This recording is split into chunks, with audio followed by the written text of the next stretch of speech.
Hey everyone, so for today I wanted to share some methods of spiritual direction, and one of them is the Wesleyan method.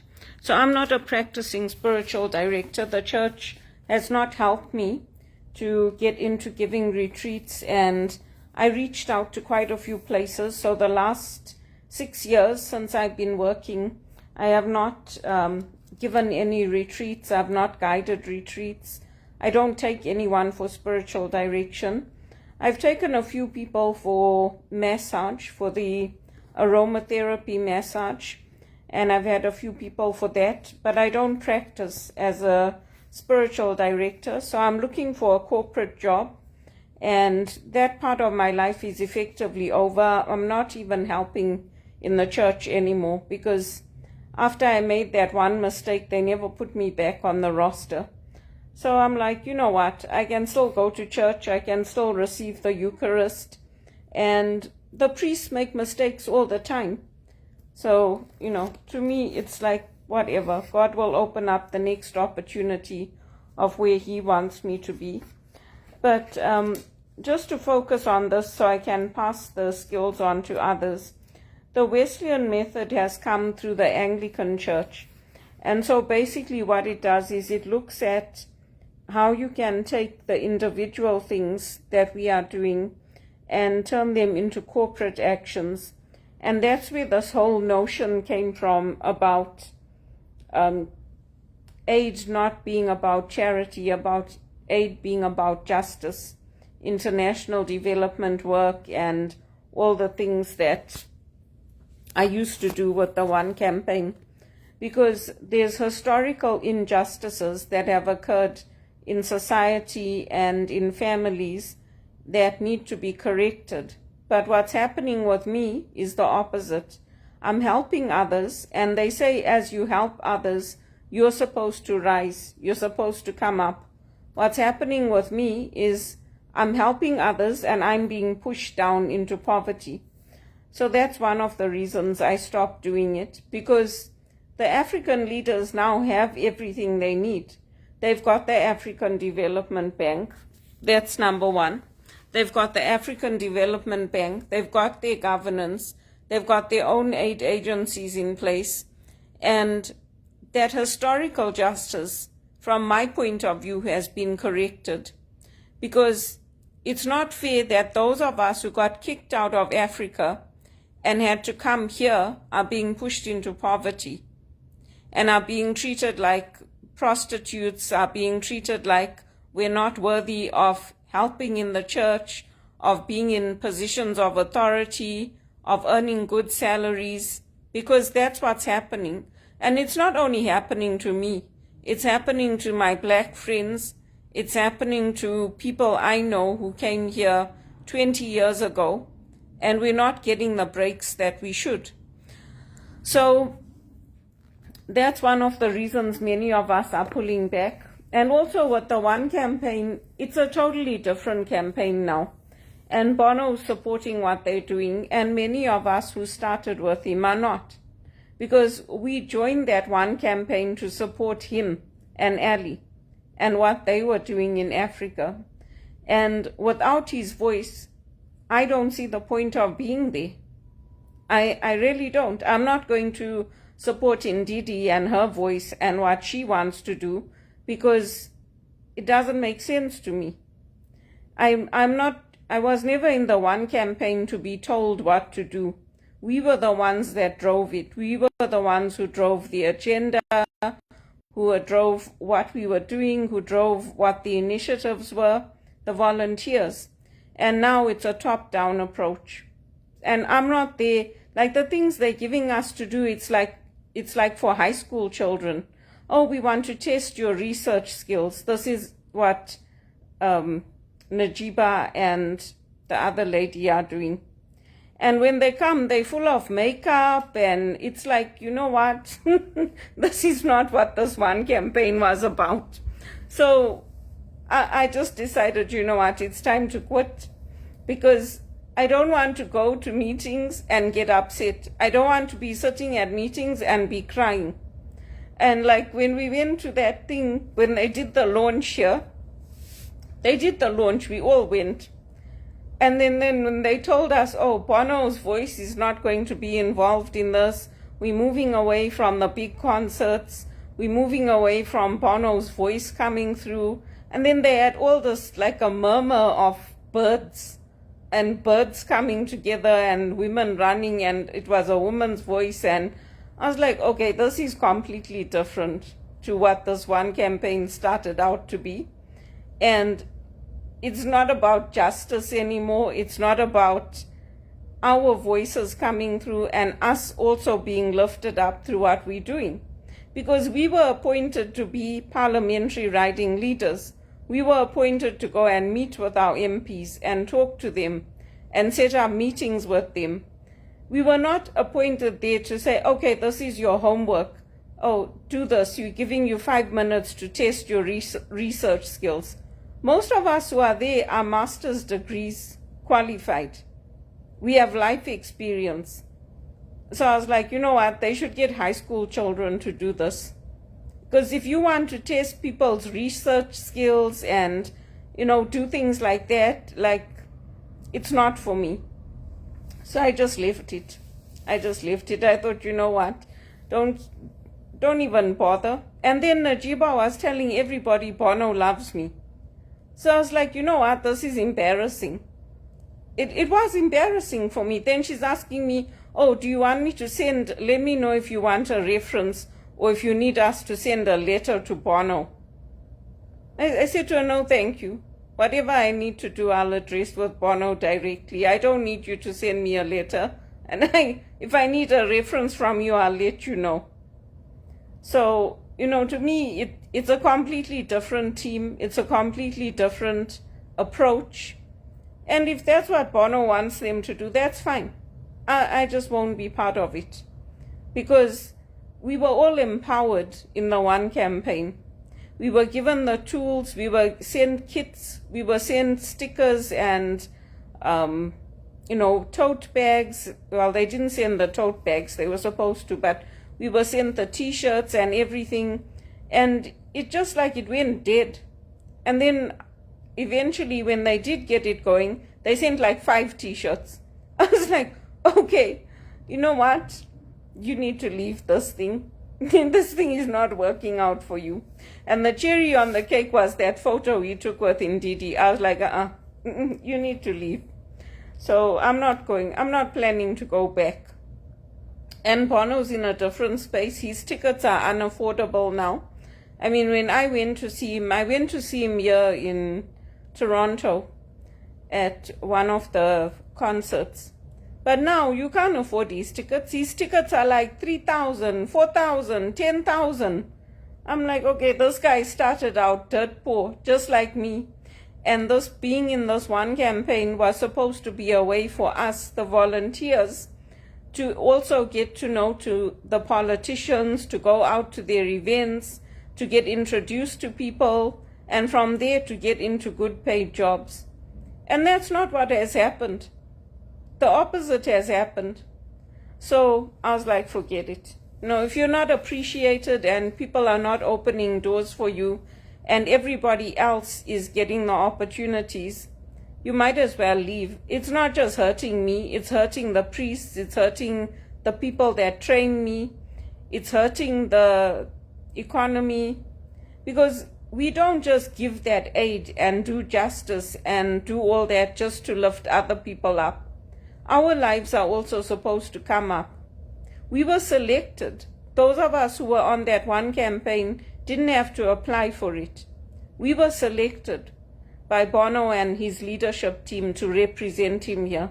And then after all that, putting in all the work, doing everything, he goes and he recruits people from outside to come and run it and to pay them over 70,000 a year. And then he wants to talk about justice and talk about working with the poor. We're like, no, we're not doing this anymore. Poverty does suck, yes, it does.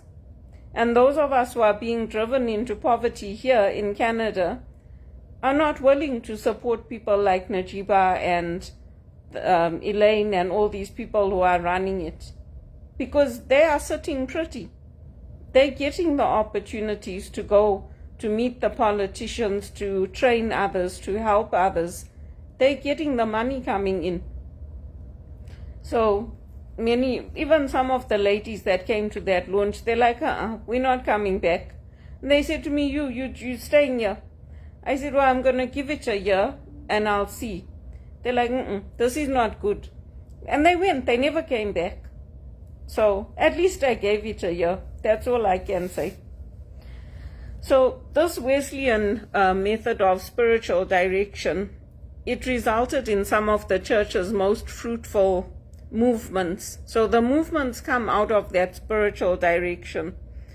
And firstly, it's ecumenically rooted. So it's rooted in the church from the Protestant and Catholic traditions.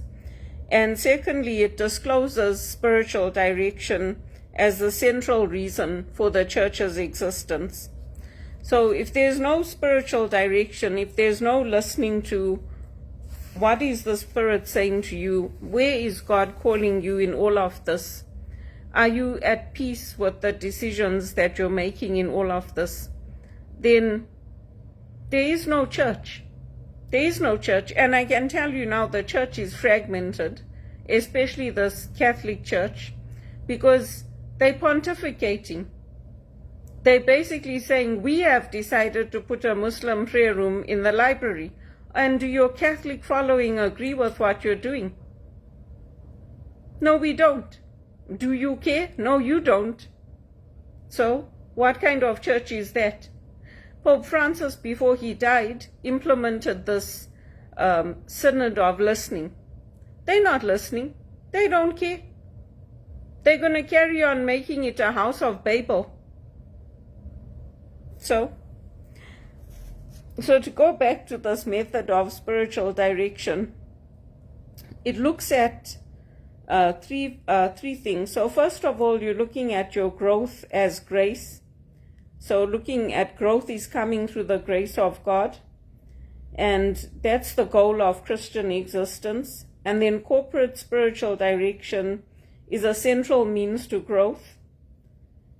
That's also central to Catholic ecclesiology. And in the Anglican High Church, it's also important. It's a helpful way of looking at ecumenical nature that's involved in our churches. And then when we look at this, we have to look at what is coming out, what movements are coming out of our church. Are we looking to join the Muslim religion and become more like them? Or are we looking to stay focused on our Catholic religion and keeping Christ at the center of it? When we look at this Wesleyan movement, it's forged by the renewal of Christian traditions and Christianity today. So Catholic scholars turn to it, especially when there's a need for justice in our world, when there's a need for looking at how things can be changed so that communities are uplifted. And there's different ways that you can look at it. I'll just give you some examples. So in March of 2002, Bill Gates had an estimated net worth of $5.8 billion. And at that time, this was more than the total net worth of the bottom 40% of all American households together.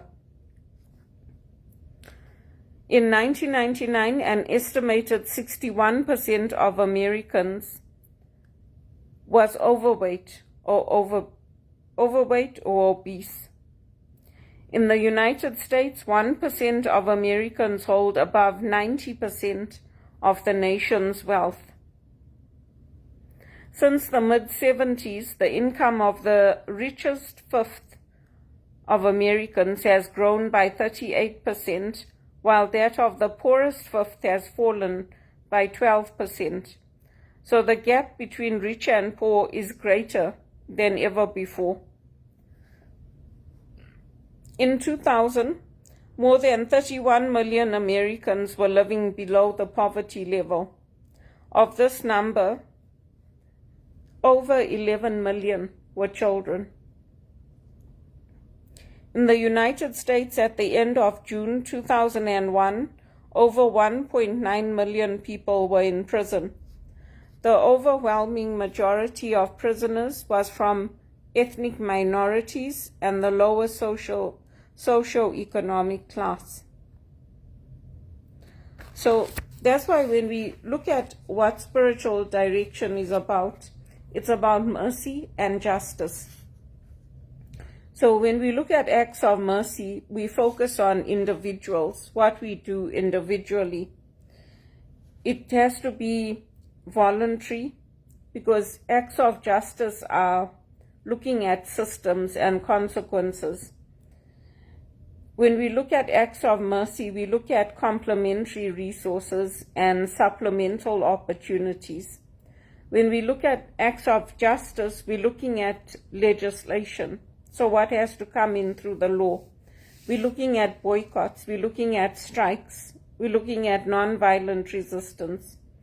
So all of those things are the traditions I grew up with in Africa, and they're things I participated in England, here, in South Africa. I don't do them anymore because I'm not willing to be arrested again for doing good and for trying to help others. There's so many people here, even in COVID. A lot of the healthcare workers protested because they didn't want to take the vaccines. So these things are important in life. When we look at the issues are around hunger, emergency assistance. That's an area our government is failing in right now. They're not putting through any emergency assistance in terms of financing for food, for housing, for rent. And acts of justice, that would be like the food stamp program that they have in America. When we look at the environment, it's things like neighborhood cleanup. So I've gone on neighborhood cleanups here in Toronto. Even in Zimbabwe I did it, and South Africa, just where you go and you pick up the garbage, you clean up your areas, you make sure that places are kept clean. And for legislation, here in Canada, we have legislation that looks at protecting our environment, the air, water regulations, so sanitation, keeping things clean. If you look at what's happening in South Africa now, like the breaking down of the infrastructure and the rising of the gang culture, it seems to be getting worse from what I see on the documentaries. But it's also happening here in Canada now. We have a lot of drug cartels, we have a lot of intimidation, including by the police. And so things are not going the way that our Christian tradition emphasizes they should go. For health, we have, in terms of justice, the universal health insurance plans. Even those are being taken away because they want to privatize a lot of things, which means that healthcare is becoming unaffordable. So for me, I'm an educated person. I can't even earn enough to go and have my eyes checked or get new glasses. And that's something that is an injustice in Canada, because you should be able to do that. If you've put in the work and you're educated and you've done your bit, not only for your family but for community, you've done your bit for your employers, you should be getting those good paid jobs. But people like me are not. And for acts of mercy, they do have sometimes here, they have free health clinics where people can go. And sometimes you have to do that. I've had to do it because you're just not getting any income coming in. So what choice do you have? I don't come from a two-parent home. I don't come from a place where people are willing to help me financially. So you have to take it, isn't it? You have to go and do it. Because I am the poorest of the poor in Canada. If you're earning $9,000 a year, or you're earning $0 a year, you're living on less than $1 a day. That's me in Canada. So there's no point in me fighting for people in Africa, because I'm fighting the same issues in Canada here. And if my life changes and my life gets better, then I can do more for others. In terms of violence, we can look at things like monitoring our TV watching and boycotting violent films, but we can also use that as a teaching tool. So, for example, a lot of the groups that came out of Motown, a lot of the things that happened to bring about human rights, people gave up their lives. People were intimidated by the police. People were abused. People had their human rights taken away.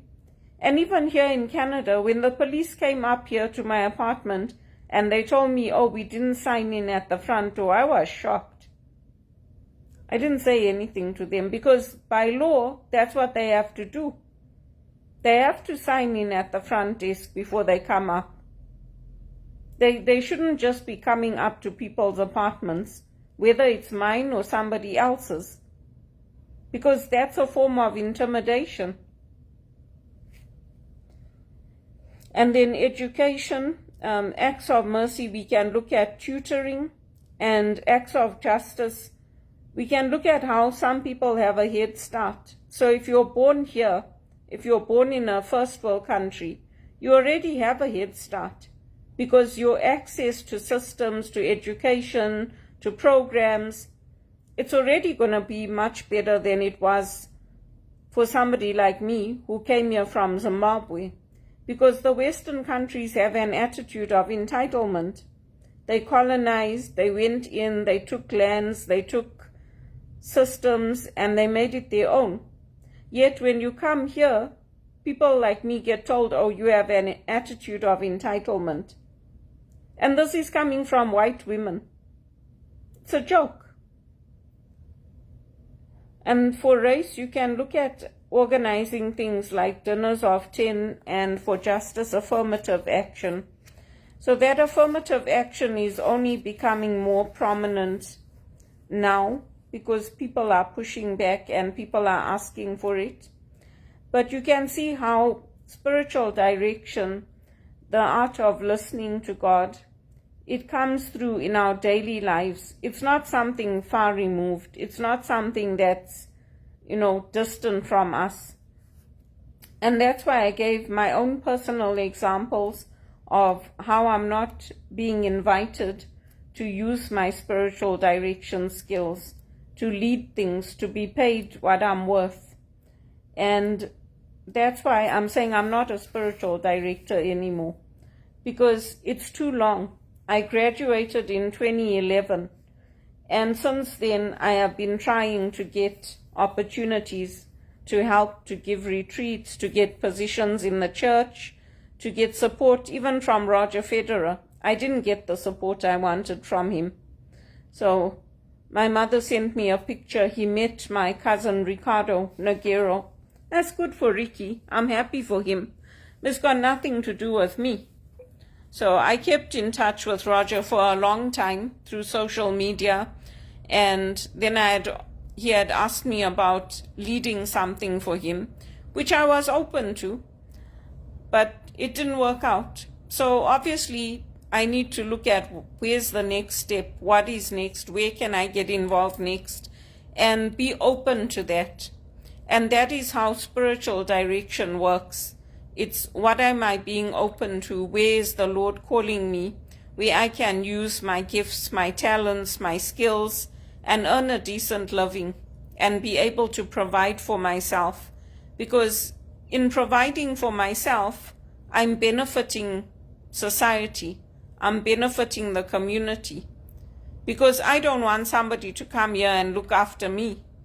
I want to look after myself.